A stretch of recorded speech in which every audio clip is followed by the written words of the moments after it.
A continuación, el colega Agner Cano procederá a hablar sobre los resultados de la programación de transacciones. Ok, gracias David.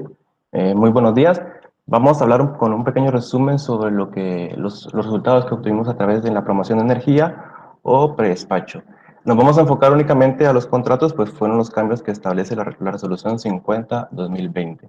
En este caso, los principales ajustes conforme la resolución lo vemos en estos tres bloques que les pongo, que es los contratos firmes que, como ustedes han dado cuenta, en el caso de que no exista conectividad entre el nodo de inyección o retiro, estos contratos serán reducidos a cero. De igual manera, cuando hay una limitante por una máxima capacidad de transferencia de potencia, también estos contratos serán reducidos hasta donde la capacidad se mantenga. Entonces, ese es uno de los principales ajustes.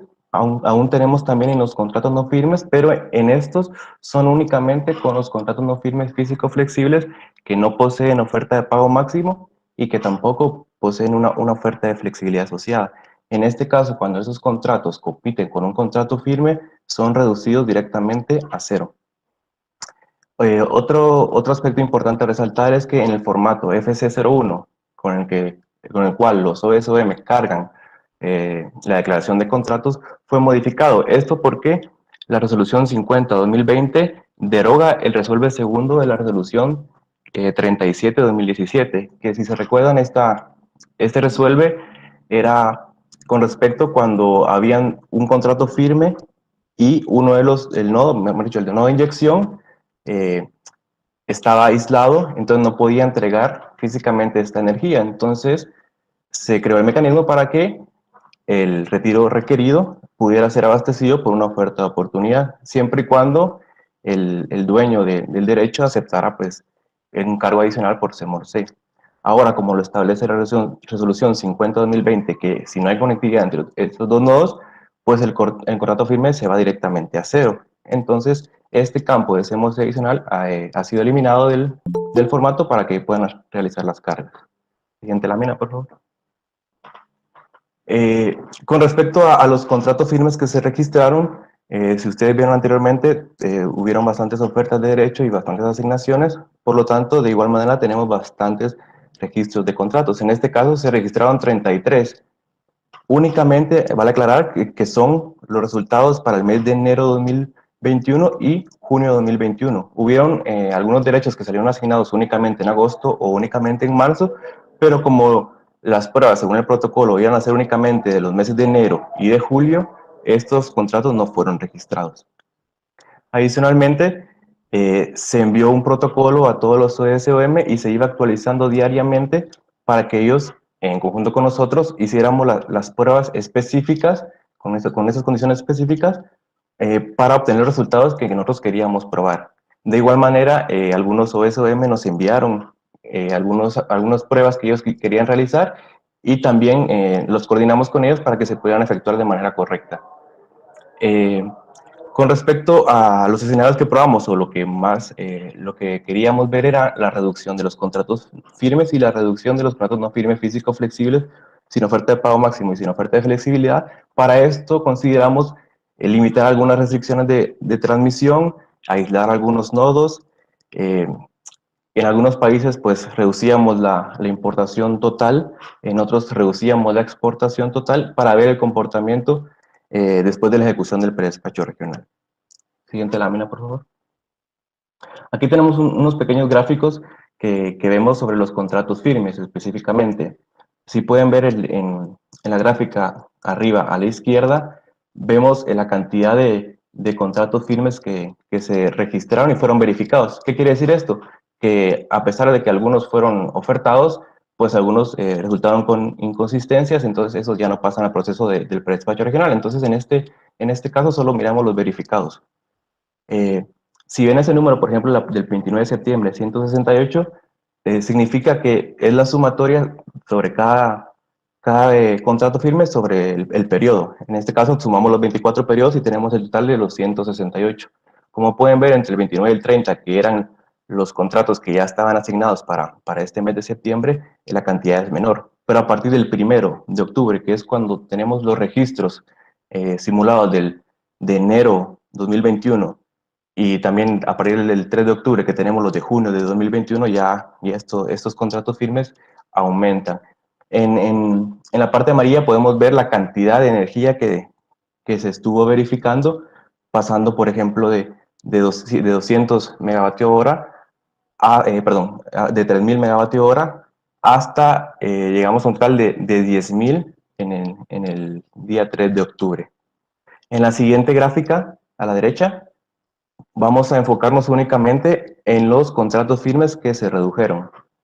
Como ustedes bien pueden ver, en los 7 días tuvimos un total de 3.123 contratos verificados, pero únicamente de estos 3.123 se redujeron 502 con las pruebas que estábamos realizando. Ustedes pueden ver en amarillo la cantidad de energía y la cantidad de energía declarada al inicio, y con las restricciones lo vemos en gris a cuánto se redujo esta energía. De igual manera, en la línea azul podemos ver la cantidad de contratos por día que fueron afectados, y que esto igual con más detalle lo podemos ver en los informes de predespacho.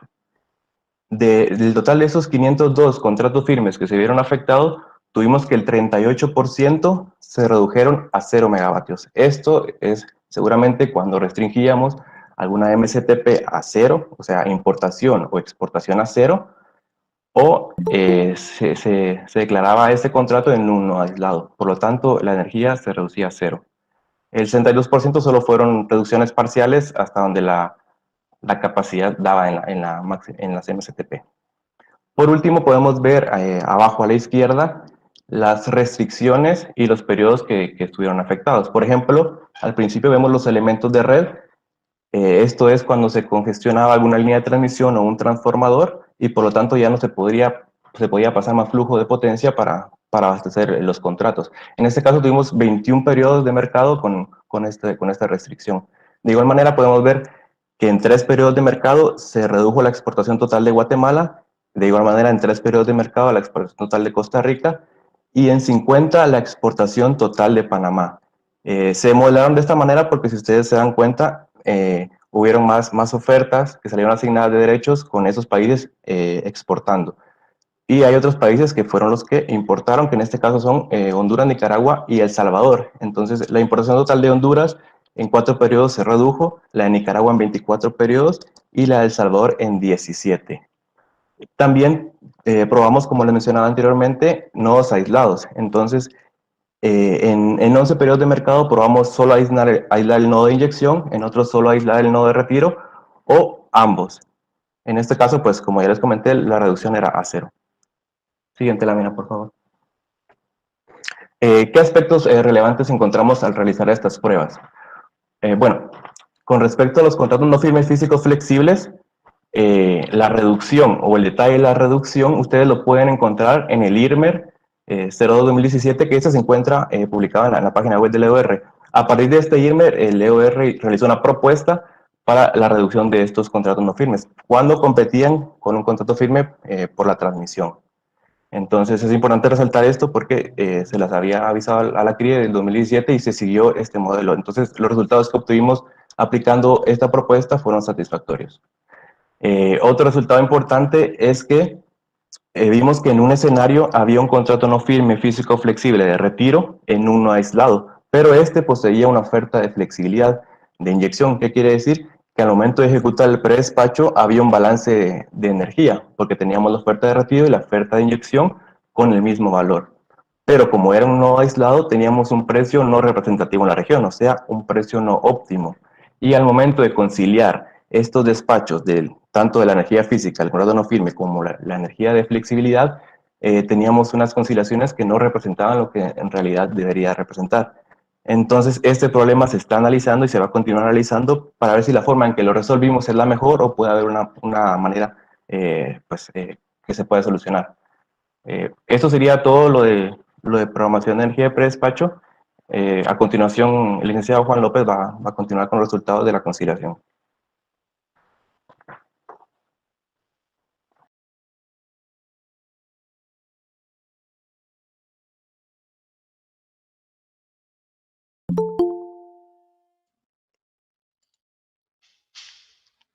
Buenos días.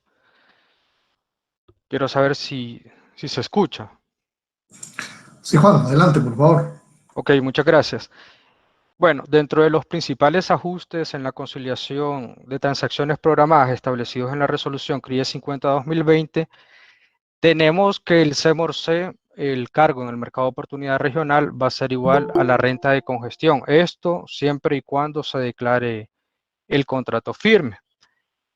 Adicionalmente, tenemos que para aquellas asignaciones cuyas convocatorias se realizaron antes del 1 de noviembre de 2020, se continuarán rigiendo por las normas vigentes al momento de su convocatoria.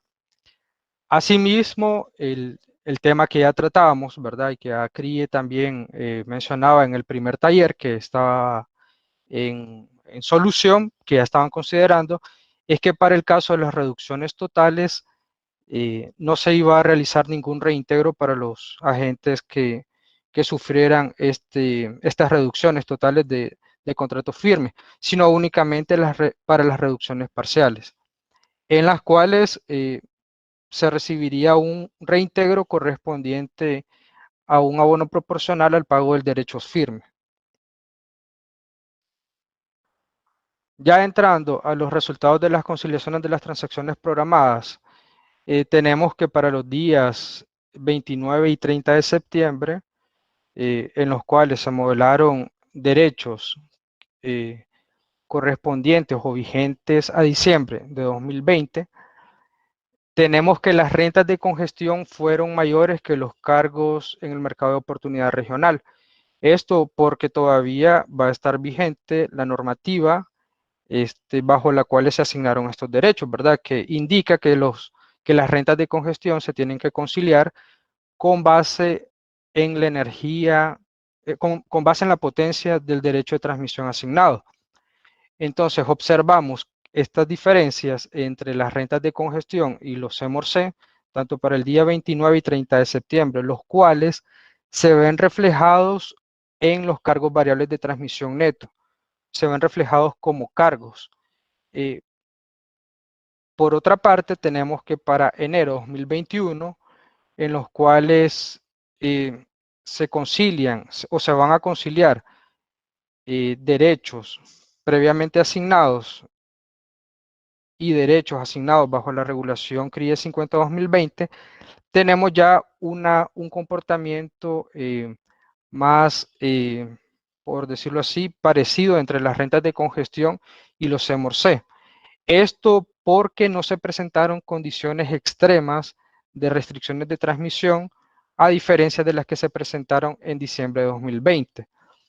Y el resultado que se refleja en la conciliación de los cargos variables de transmisión netos son siempre cargos, ¿verdad? Esto por los derechos que están previamente asignados, en los cuales se presentarían esas diferencias entre las rentas de congestión y el CMORC.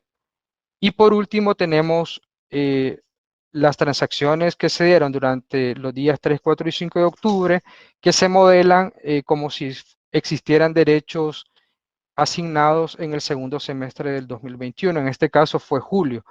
Y observamos que las rentas de congestión para estos casos son iguales al CMORC.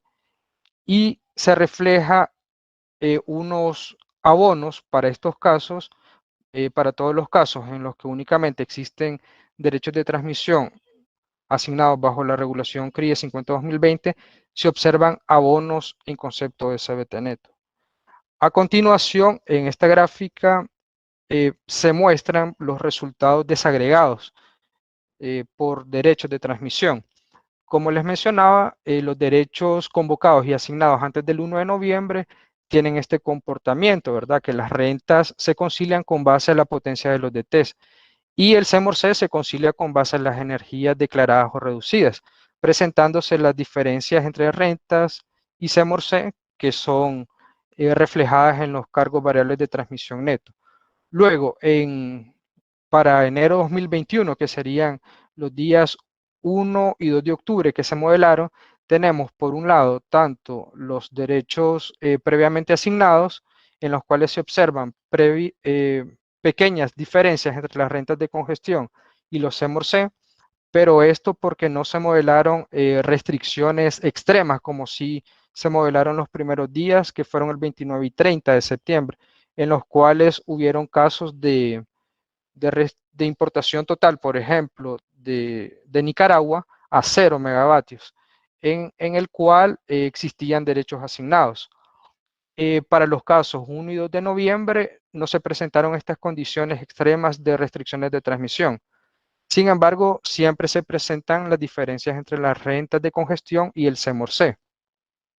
Asimismo, tenemos los derechos convocados posteriores al 1 de noviembre, siempre en el marco de la aplicación del primer semestre del 2021.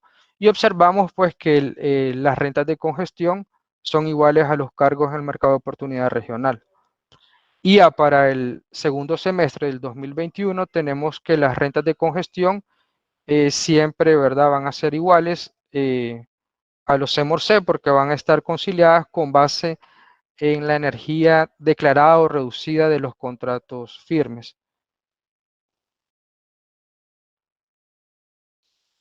En esta otra gráfica tenemos los casos de reintegro económico por PDF y las cantidades de energías requeridas que se redujeron de los contratos firmes. Podemos observar en la curva en color azul que muestra las cantidades de energías requeridas reducidas y las barras en color amarillo representan los montos que se llegaron a lograr por las reducciones de energía de los contratos firmes. En estos casos se presentan, se pueden observar que hubieron reintegros o que no hubieron reintegros más bien para agentes que tuvieron reducciones de energía, como por ejemplo el caso de 1256, de la gente de 1256, el caso de 5GICE, y esto es porque pudieron haber ocurrido 3 acciones. La primera es que el PDF haya resultado como un abono en la asignación del derecho de transmisión, es decir, que iba a ser tratada como 0 en la conciliación, tal y como ya lo establece la resolución CRIE 50 y se había explicado en el proceso de asignación. El otro caso es que se pudo haber presentado que la renta de congestión resultara como cargo para el agente titular del derecho. Y el caso es que la reducción de la energía requerida hubiese sido total. Dentro de los aspectos relevantes relacionados con la conciliación de transacciones programadas y los reintegros, tenemos que para los escenarios en que hubo reducción total de energía, siendo que la renta de congestión resulta 0, el agente titular no recibe reintegro económico conforme está establecido en la resolución, en el numeral 873 de la resolución CRIE 50. Sin embargo, como ya mencionaba CRIE, esto ha sido informado previamente y ya CRIE ya tiene previsto ajustarlo, ¿verdad?, para la aplicación a partir del 1 de noviembre. Ok. Y a continuación presentaría las conclusiones nuestro compañero, el ingeniero Willy Martínez. Muchas gracias, Juan. Luego de ver los resultados que tuvimos en los 3 procesos que fueron probados, la asignación de derechos, la programación de transacciones de energía y las conciliaciones, tenemos algunas conclusiones que se las mostramos a continuación. Primero, y como ya lo había mencionado al inicio, tuvimos una participación importante y lo mostraban las estadísticas, ¿verdad?, de los agentes en la simulación de ofertas de compras de derechos de transmisión, que nos permitió pues tener DTs asignados de forma indicativa para probar en los procesos diarios de predespacho regional y conciliación de transacciones los ajustes establecidos en la resolución CRIE 50. Y pues tuvimos también la colaboración de parte de los OSIM para llevar a cabo todos estos escenarios que nos habíamos previsto en el protocolo de pruebas. Se lograron realizar las pruebas de la aplicación de las modificaciones establecidas en la resolución CRIE 50-2020, excepto pues en lo que se mencionó, la incorporación de las 2 restricciones de la ecuación en el numeral D421 del anexo D, que estaban relativas o relacionadas para evitar el neteo de flujos de derechos firmes, que es un aspecto de lo que hemos mencionado. También en las pruebas del periodo indicativo, el tiempo de ejecución de la verificación complementaria o validación eléctrica de los flujos resultantes, pues se amplió, ¿verdad? Respecto a lo que veníamos trabajando o en los procesos anteriores, ¿verdad? Con la resolución CRIE 7-2017. Ya que pues con la resolución CRIE 50 se evalúan más valores o restricciones y además, como nos sucedió, es posible que se efectúen varias iteraciones, ¿verdad? Para verificar que no se superen los límites. En la siguiente filmina les mostramos que para la parte de conciliación, ¿verdad? Bajo las condiciones específicas de restricción de transmisión en áreas de control que simulamos, pudimos observar que cuando existían DFs convocados y asignados previo al 1 de noviembre, resultaron diferencias de precios nodales altos que a su vez generaron rentas de congestión altas. Y que estas pues se tradujeron en montos de CBTN que fueron trasladados, que serían trasladados como cargos a la cuenta general de compensación. Y por el contrario, o por el otro lado, cuando se tenían ya ADFs convocados y asignados posterior al 1 de noviembre, con la aplicación de las modificaciones de la resolución CRIE 50-2020, pues los montos que resultaron en CBTN fueron abonos, igual trasladados a la cuenta general de compensación, esto debido pues a las reducciones de ambas contrapartes de los contratos firmes y que la renta de congestión pues se igualó al CEMOR-C, que fue la última parte que vimos de los resultados. En la siguiente filmina, pues resaltamos los aspectos relevantes, ¿verdad?, que hemos visto en cada uno de los procesos y que, pues, como se mencionó, los hemos presentado a la CRIE y, pues, sí, se ha estado revisando con el Grupo Técnico Interinstitucional, ¿verdad? En la parte del modelo de subastas DDT, la formulación de linealización de pérdidas de transmisión, ¿verdad?, que se debe ajustar para que nos permita pues utilizar un solver lineal más robusto respecto de las dos ecuaciones que no lograron aplicarse, digamos, en la simulación, que están relacionadas con el neteo de flujo de derechos firmes. Pues como se mencionó, es necesario pues que se consideren los límites, en sus límites inferior y superior, los flujos de los DF previamente asignados, que también se especifique que de estas ecuaciones, los valores de las variables duales, pues no sean tomadas en cuenta en el cálculo de los precios nodales y el cálculo del pago del derecho firme. Y también es necesario que se especifique que las restricciones de importación total sean consideradas únicamente en áreas de control donde se ubiquen nodos de retiro de las solicitudes de DF, y de igual manera que las restricciones de exportación sean consideradas únicamente en las áreas de control donde se ubiquen nodos de inyección de las solicitudes de derechos firmes. En la siguiente filmina tenemos los aspectos pues para el proceso de predespacho regional, que como mencionamos, que se incorpore pues la metodología contenida en el IRME O02-2017 para la reducción de los CNFF, y en la parte del cálculo del reintegro del pago de DF por la reducción de los CF, pues que se considere el reintegro en los casos que la reducción del contrato firme sea total, pues que ya se ha mencionado, está considerado, lo ha mencionado la CRIE que lo está considerando. Entonces, con esto cerramos los resultados que obtuvimos en el periodo indicativo. Agradecer nuevamente pues el espacio de la CRIE y quedamos a la orden para las consultas. Muchas gracias.